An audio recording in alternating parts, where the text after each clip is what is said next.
Now we're going to get on to the Brothers War Draft Booster Box. Now, I am doing this because I want to showcase, exactly what you can expect to get in each product as far as maybe collation goes, number of, rares or mythics, things like that, and the retro artifacts too.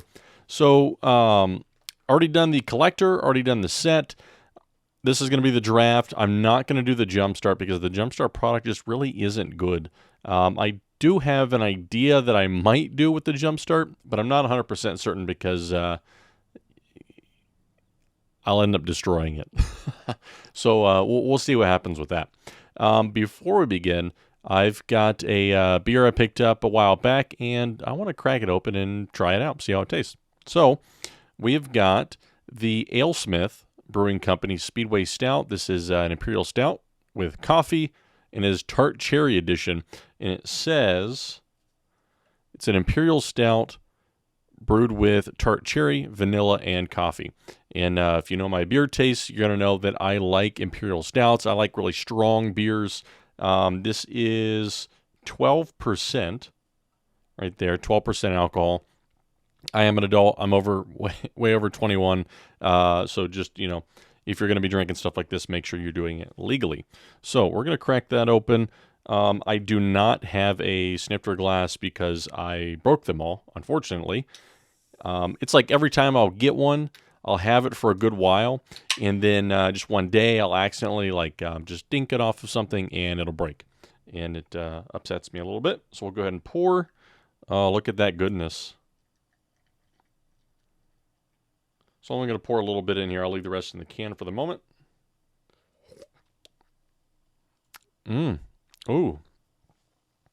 So we got a really nice head on there. It produces a good bit of foam. It's very silky smooth.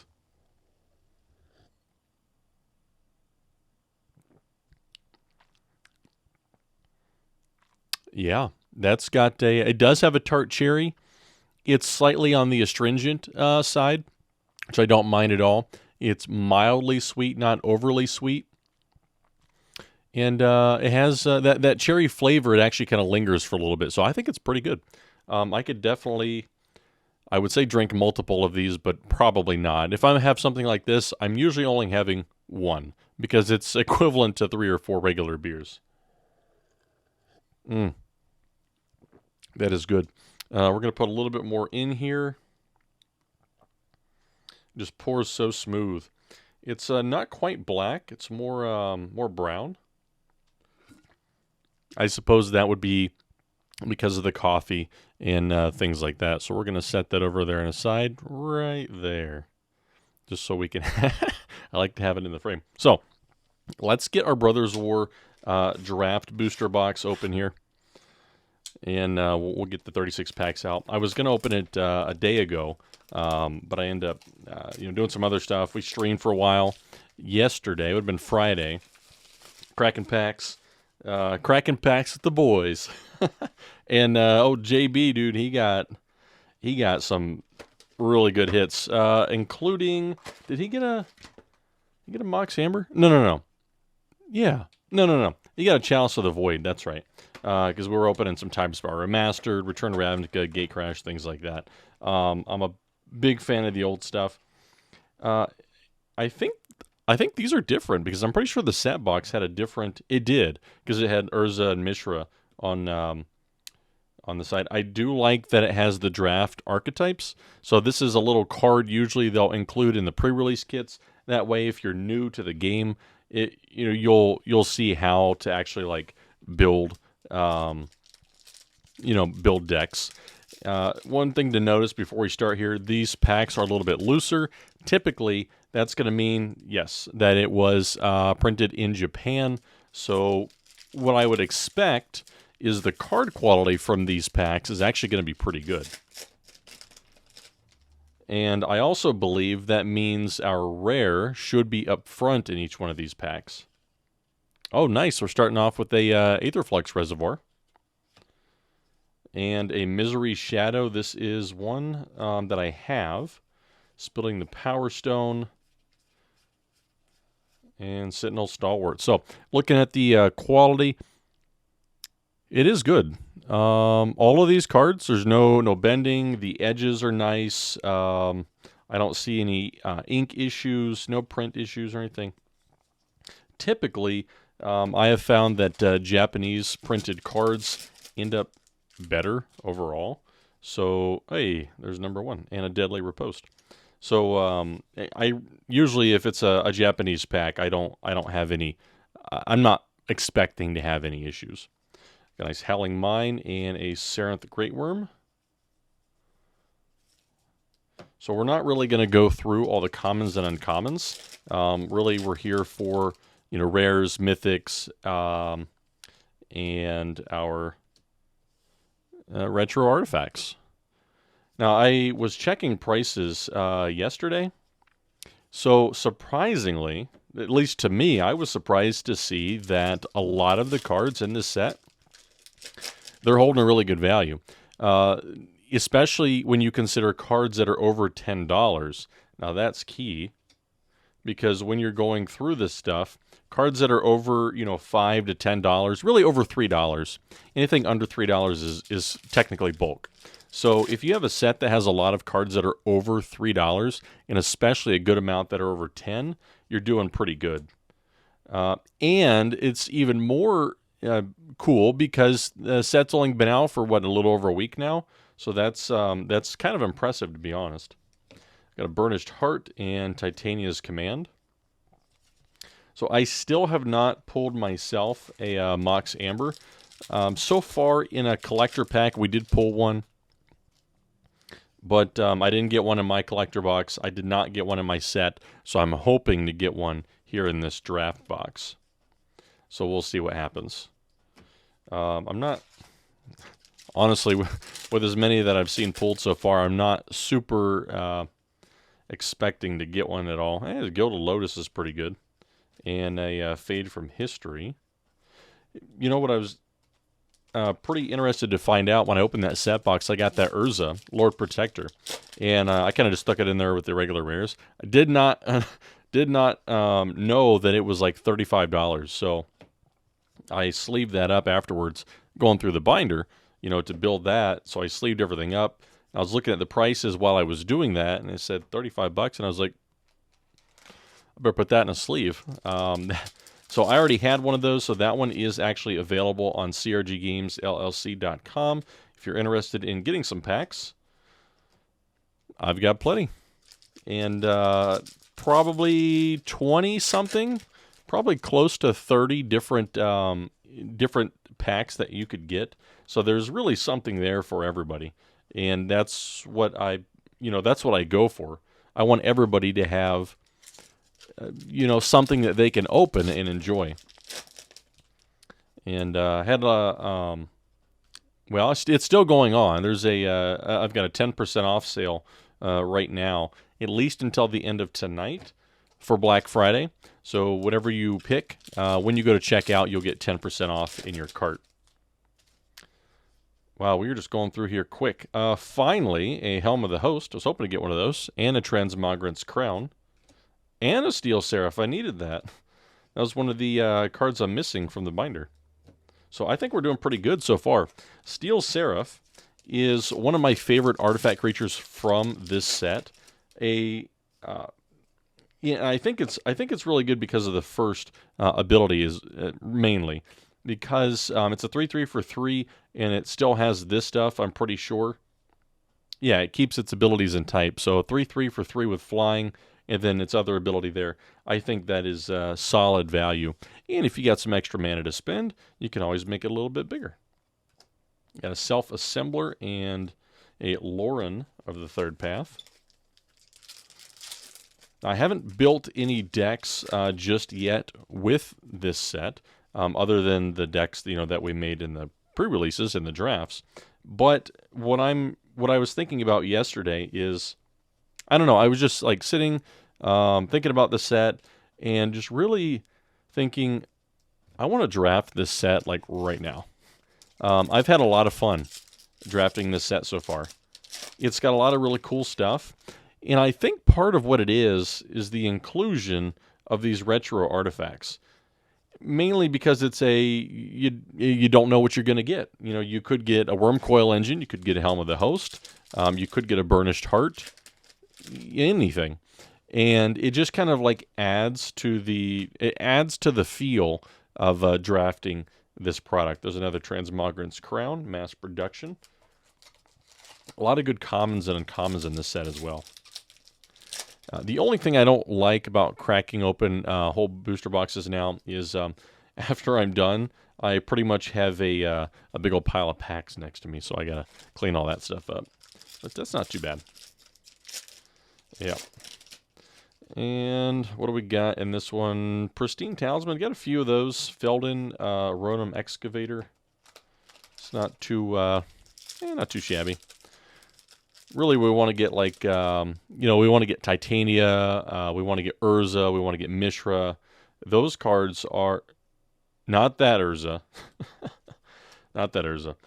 We want to get Urza Lord Protector because he's expensive, and the one Mishra is expensive as well. There's a couple different versions of each one because I believe the way they did it is you've got a couple different, Urzas and a couple different Mishras, basically from different times in their life.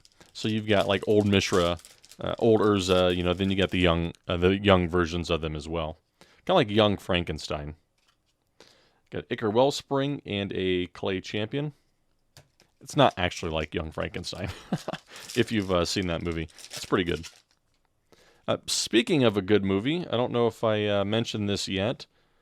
Glass Onion, I think it's Glass Onion, a Knives Out mystery or something like that. Super, super good. Highly recommend watching it. I had a blast. I think everybody in the theater actually had fun watching that movie. There were multiple moments in that movie where it was just kind of like, the whole theater was laughing, and I was pretty surprised about that. For a moment, I thought, well, this is weird. We're all in agreement that this was funny. Because sometimes you'll get those parts in movies where, you'll chuckle, but the entire theater is silent. And it's like, it's a little bit awkward. We got a Psychosis Crawler and Hercule.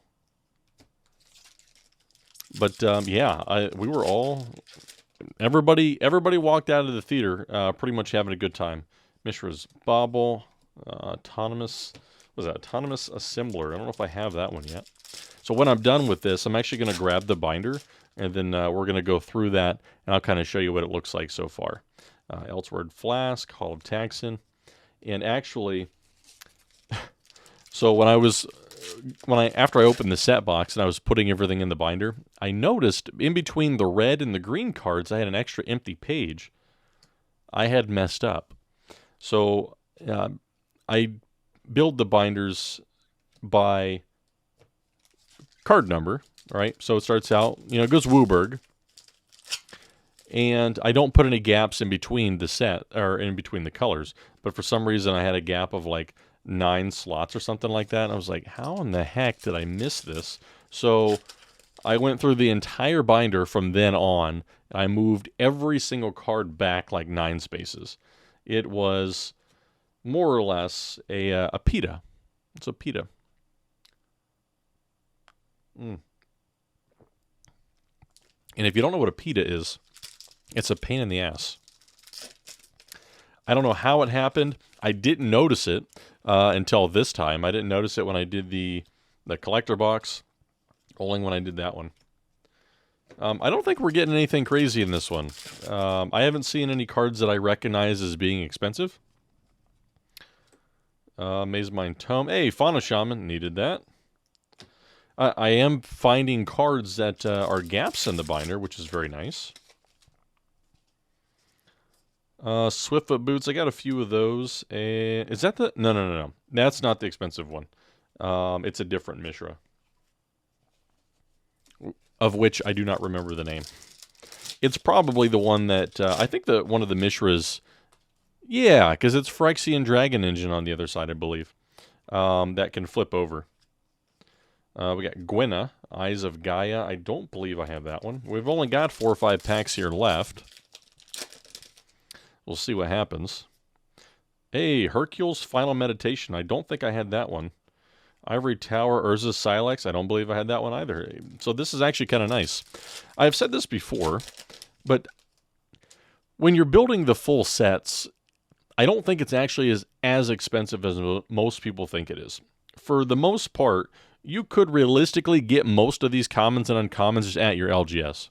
If you, if your LGS cracks packs, or you got friends, or you go to F&M and everybody's cracking packs or anything like that, generally you can buy, or people will just give you bulk commons and uncommons. They'll keep the rares. Usually they're looking for something, and if they don't get it, well, at least at my LGS, sometimes I'll just leave the cards on the table, and then it's basically up for grabs, like whoever wants it. So you can build large portions of these sets basically without any effort. When you get to like the rares and stuff, generally, I think that you can pretty much... Hey, Stone Brain already got that. I think that you can pretty much build the entire set with a draft, a collector, and a set box. Like, you pretty much get almost every single rare, almost every single mythic, and then you're probably going to be missing a few. Like, for example, the Mox Amber, I'm missing that, and I think I'm missing the expensive Mishra. So, but for the most part, you get 3 boxes, and it doesn't cost as much as you think, right?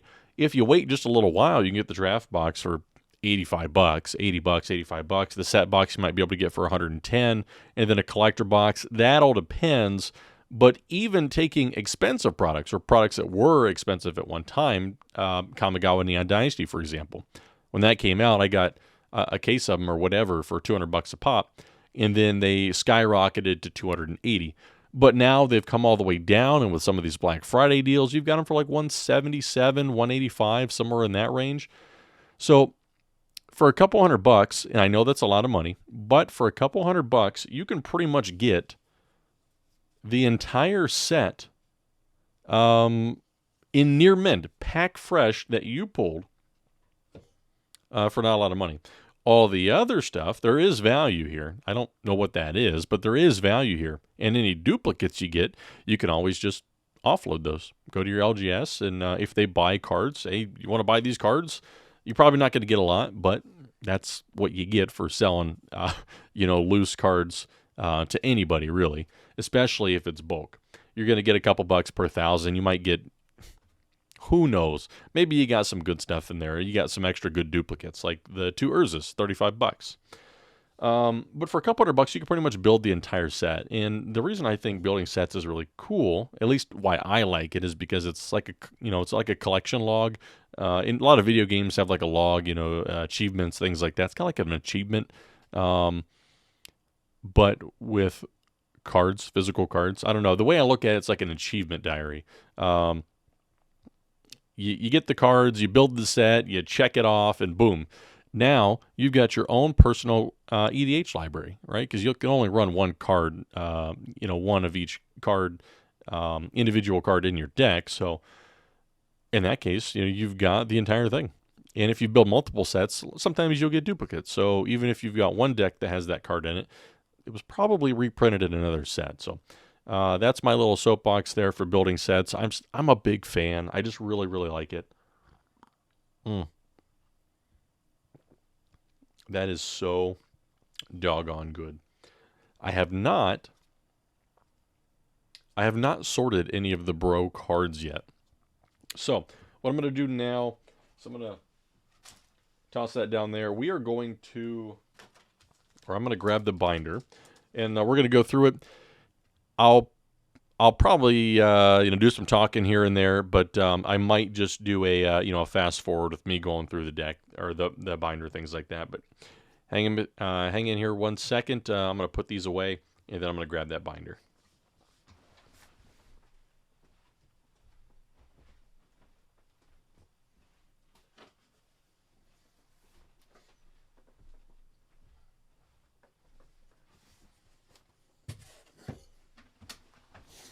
All right, quick note. I did talk about this before. So if I'm opening not a ton of a ton of boxes of something, like right now, I don't do as much with the singles as I did. I still have my inventory. I'm still sorting cards here on the side, but I'm not specifically listing them all, just because I've switched my focus into sealed packs. That's what I really like to do, and I did for a year straight. I would get home and I would sort. My goal was always to sort 1,000 cards a day. If I can sort and list 1,000 cards a day, I'll get through my bulk, relatively fast. And it actually is. It's kind of difficult to keep up that pace, especially when you get into the really unsorted bulk. That's just a ton of different sets. It's like you're sitting there and your hands hurt, and that actually did happen. My your palms right in here, sorting cards all day long. Your palms will start to feel pain. I don't know what that is, but it was painful. Anyways, so I got my Bro Box here. If I'm not opening a lot of product of a set, I'll only use these 2-row boxes, and these are nice because they're tall. And the dividers you can use tall dividers as well. And I also mentioned this before. This is just sound dampening foam. These I think they make the best dividers, because you can cut them to whatever size you want. Cut them, a bunch of them down to a couple inches, and then you just put it right in there. And it's super cheap compared to the BCW dividers. Now, I like BCW. I use a lot of their products. I sell their products. I have a distro account with them. But the foam dividers that they sell, sorry, BCW, they are expensive. If you're watching or listening or any of that kind of stuff, anybody from BCW ever hears this, what they should do is they should just sell, I don't know if you would want to call it dehydrated or compressed dividers. The square dividers that they have, sell them in larger quantities and compress them. So when you get them, they're like that, and then the person opens the package and then they expand. That would be the way to do it. So let me throw these in here. Part of me is kind of like, I got to sort all these, and the other part of me is like, I can just leave them as bulk, and then maybe I'll just sell all the bulk here. Like if someone wants to buy the bulk, if anybody wants to buy bulk, I might be interested, honestly, because I've got a lot of stuff that I don't necessarily. I got a lot of good stuff. That's the thing. I don't really want to do all the sorting right now, but I know there's value there. Bulk has a lot of value. And actually selling bulk, if you do it right, can lead to really the highest margins that you can obtain selling cards. Just watch my guide. I've got another part coming out here soon that's going to show you how to actually do all the listing and the selling part on TCG Player. So let me set these aside, and I'm going to grab the binder.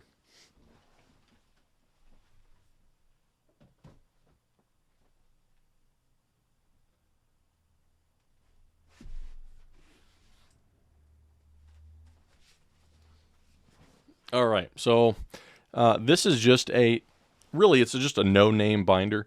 I will have a link in the description for these. Now, I get these on Amazon, and they generally cost about $13 a piece. These are 540-page binders, though. That's the important part. Everybody knows, it's no secret at this point, that, WotC or Hasbro or whatever is printing or commissioning many different variants. Now, part of being a collector means that if you want to complete the collection, you have to get all the variants. This is how I label my binders, by the way. I just make a label, Brothers War, the release date, and then what I have in here. So I got the main set and retro artifacts. I've actually got the Transformers cards in here as well. I had one space left for that. So basically, the way I do this, the fastest way to do this is after you open a new product, just go ahead, grab all of the cards that are white.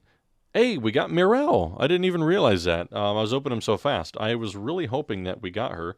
I think she is actually kind of expensive. She's probably you know, in that like $10 to $20 range, I believe. There's Lauren. Is that white? That is not. It's actually kind of, I don't know, it kind of feels strange with all of these retro artifacts. There's a lot of them. But that's why I said previously that they're going to be cheap. And if you were ever looking for any of the artifacts that were reprinted in these retro frames, now is the time to actually pick those up. So we've got number 12, Lauren of the Third Path. We've already got that one. Number 18, that is Mirel. Right, I think she's kind of pricey, so I'm going to put her in a sleeve. I really like this card. This is actually one that I do want to build a deck with.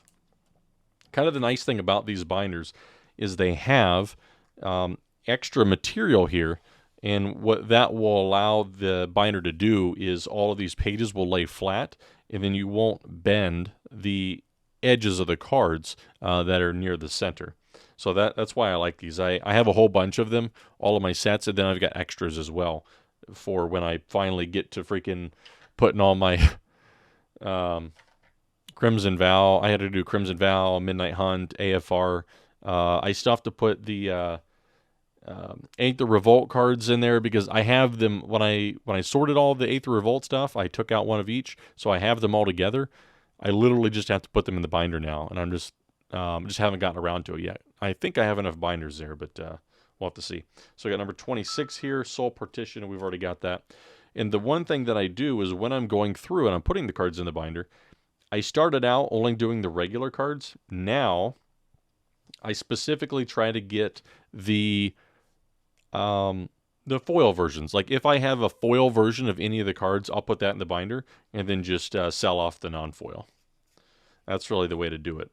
So we've got number 40, which is going to go right here. That's Urza's Silex because it does have white. And I pointed this out with one of the blue cards. The color of the card has to do with the color and its mana cost. Or for commander purposes, this would be a white card because it has white down here in the text box as part of its one of its abilities. But the one artifact in the blue section doesn't have either, which is what's interesting. So we've got Autonomous Assembler. Do we already have that? That is number 34. I do have that one already. And for the most part, it doesn't really matter if the cards have a slightly skewed coloring scheme. There it is, Steel Seraph. That's what I was looking for. So I don't know how much these are. I don't think these are that expensive. So I'm just going to put them in unsleeved. The quality of these is actually kind of nice, and I do like that these pockets they're almost slightly oversized, so they easily fit a penny sleeve laying flat, and it doesn't crinkle or anything. So any of the foils, I always put those in a penny sleeve in here just for double the protection. Now we need our blues. We've got Hercule, Girafna, which I believe we have. There's another Hercule. That's a different one. That's green. Transmogrant's Crown is black. Urza's Command. I think I got that. This one. All right, that is it for the blues. Let's go ahead and put these in. We need number 52. Got that one. This one right here. So we'll put that in a sleeve. One of the things about these binders that actually I haven't experienced yet, because I don't really go through them a whole lot after they're done, but when you have a binder for a long time and you constantly open and close it, you'll notice that the pages, even though they feel smooth, they scuff up on each other. And I don't exactly know why that is. If I had to guess, it would be because of these edges when they're laying across each other and then they move across each other here. They just eventually wear down the smoothness of the plastic. But it doesn't actually really affect the cards at all, which is good. So it goes right here. Urza's Command and Drofna. So we already got Drofna. And Urza's Command? Oh, I got a foil version of that. A lot of these I already have foils of, which is really nice because getting a complete foil set is really what kind of takes the longest. We're going to separate these out.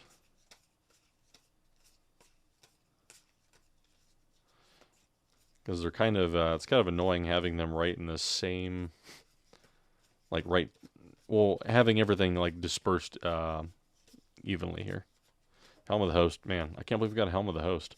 Still no Mox Amber though.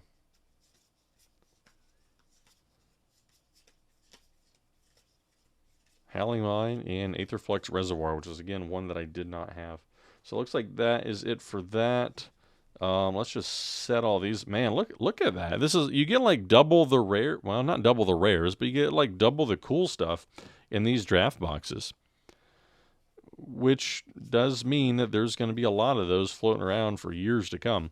So I feel like every once in a while, when WotC wants to lower the price of things on the market, they intentionally print stuff at a rate that will lower the overall price of the cards and kind of make them more accessible.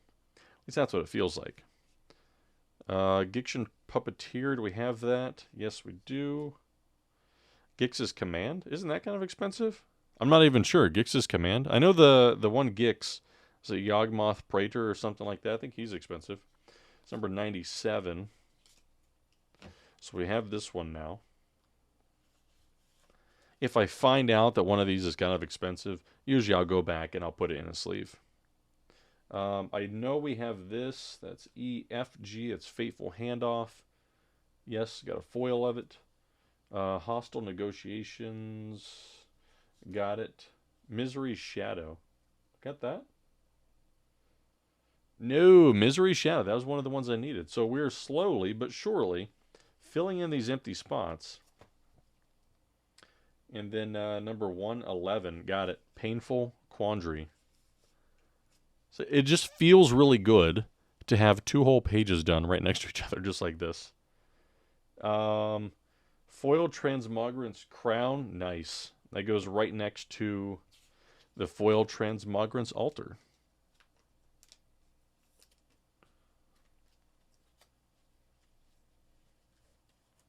It's just so satisfying.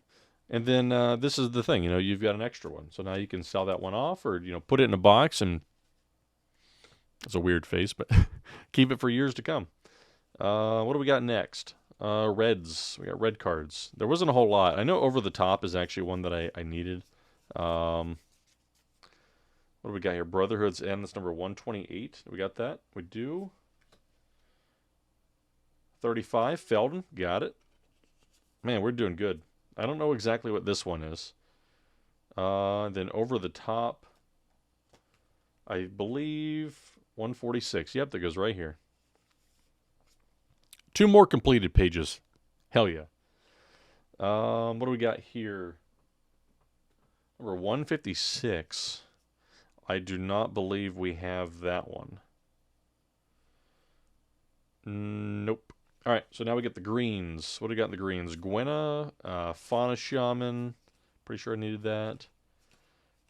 Fade from History, Titania's Command. I'm pretty sure I have all, like 3 of these. Number 170. Nope. There we go. Fauna Shaman, 179. Is that right? That is. Yeah, 2 more pages complete. Or 1 more section complete here. Very nice. Nice and satisfying. Titania's Command, already got a foil. Fade from History, we already have that. And Gwenna, 185. Must have already had it. Yeah, Gwenna right there. Okay. Looks like we're good to go. Though, I'm going to make sure if there's any green right there. Clay Champion and Perennial Behemoth. These two have green in their mana costs. So we got number 202 and 230. 202 goes right here. Perennial Behemoth.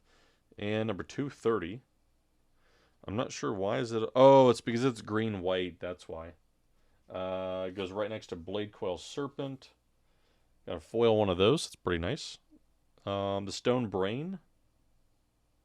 It's number 247. Do we have that? We do. So we're good there. Was there two of them in here? There were not. Did we skip some? Yeah, we skipped the multicolors. What do we got for multi? Mishra, Urza, Tawnos, Tocasia, and Sarenth Great Worm. So we're looking for number 205. There's 208. We do not have 205. Ah, 208 right there. Getting closer. Deathbloom Ritualist. And to 15 and 16, we got those. Nope. We got set. I already got Mishra, so we're good there. 237. No, we're not there yet. 220, Sarenth. I will say it's the multicolor cards seem to be more difficult to get. Like you just don't find them a whole lot. We got Tocasia. 222. We got Tawnos now. So we have almost all of the legendary multicolor guys. There's Urza, Prince of Krug. That is number 226. Do we need that? We don't. Blast Zone, Hall of Taxon, and Liberator, number 237. Got Liberator. That's right. Got that in the set box. And then Hall of Taxon and Blast Zone. Pretty sure we got both of these. There's Blast Zone. This is number 263. I did not have Hall of Taxon. Okay. So there we go. I'm missing one of those dual lands, I do believe. So I've got all of the lands, the regular lands, the extended arts, one of each token, and even these ones as well. And then I start in the borderless because they continue sequentially. I'm missing a lot of these, of course. You just don't get a ton of these. You'd have to open a fair amount of collector boosters to actually get most of them. So we got Aetherflux Reservoir. That is number 2. Now you'll see some empty spaces here, and I always leave a gap, right? So and I start the next portion of the set right after the previous. So we've got our extended arts, and then we've got our artifacts here. So what do we got? We're missing what is this, number 9? It's in between B and C. It's not Burnished Heart and Bonesaw. I know we got both of those. Pretty sure I got Gilded Lotus as well. I know I need Helm of the Host, Self-Assemblers. Jeez, we got 2 of those things. Pretty sure I got those. I know I got Ornithopter, Sigil of Valor, Pristine Talisman. Most of these I'm already going to have. Soul Guide Lantern, got those. Got a Bauble already. Elsewhere Flask, got a foil one of those. Pristine Talisman, Ornithopter. Holy cow. Some of these you end up seeing a lot.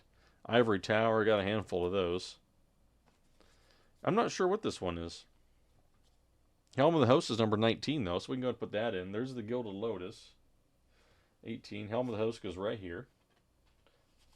That used to be a pretty expensive card. And it's come down a lot since I believe it was like $5 or somewhere around that range. This is number 123, Thorn of Amethyst, but it is the what do you call it? It is the why can't I think of the name of that? It's the not sketch, but you know what I'm talking about. I didn't even say it. All right, Thorn of Amethyst. Blueprint. That's right. Geez, that's almost at the very end there. I thought I had Thorn of Amethyst, but apparently I did not. I got a regular one there. So do I have that?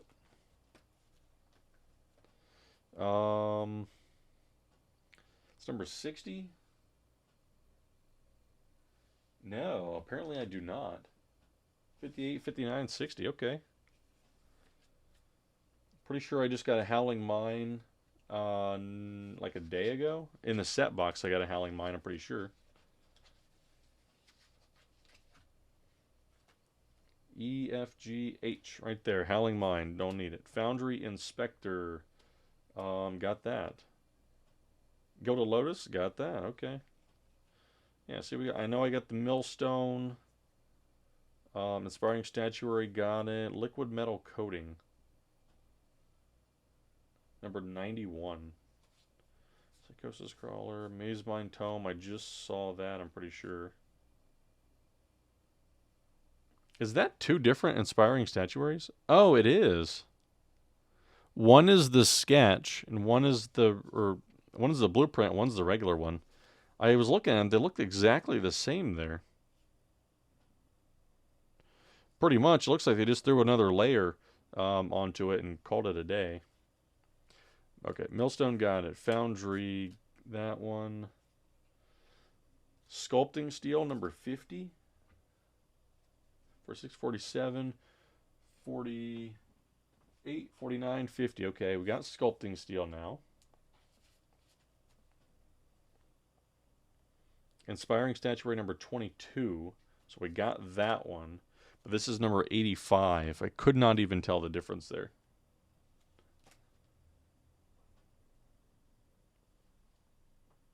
Uh, 84, 85. Okay, I did not have that version.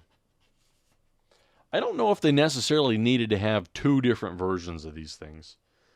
It just doesn't, it feels like if you got two different versions of each one, it's like, which one's valuable, or even are they valuable now? 75, 76, 77, 78. Okay, didn't have that. Do we got any more of those? Soul Guide Lantern? Pretty sure I got that guy. Oh, it's not on this page. Soul Guide Lantern, right there. And then Runechanter's Pike. It's going to be back in this section somewhere. Got that. Psychosis Crawler and Springleaf Drum. Pretty sure I got a foil of that. Mazemind Tome, got it. Psychosis Crawler, number 44. I don't have that. There's so many duplicates of these things, it's kind of hard to actually complete the set. 27, 28. Liquid Metal Coating. It's hard to complete the set with only the 3 products. That's what it is. Jalum Tome. Why am I missing this?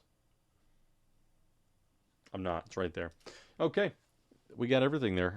Still got plenty of empty spaces, but oh, by the way, these Laserbeak tokens, these are like $4 or $5 a pop. The Ravage ones I'm not sure on, but the Laserbeaks, they're expensive. Then we got the Wall of Roots, Wood Elves, and the Windfall. And I put those in here because they're not technically part of the set, but I had 3 extra spaces, so why not? I mean, I got them with this pre-release, so it kind of makes sense to put them in there.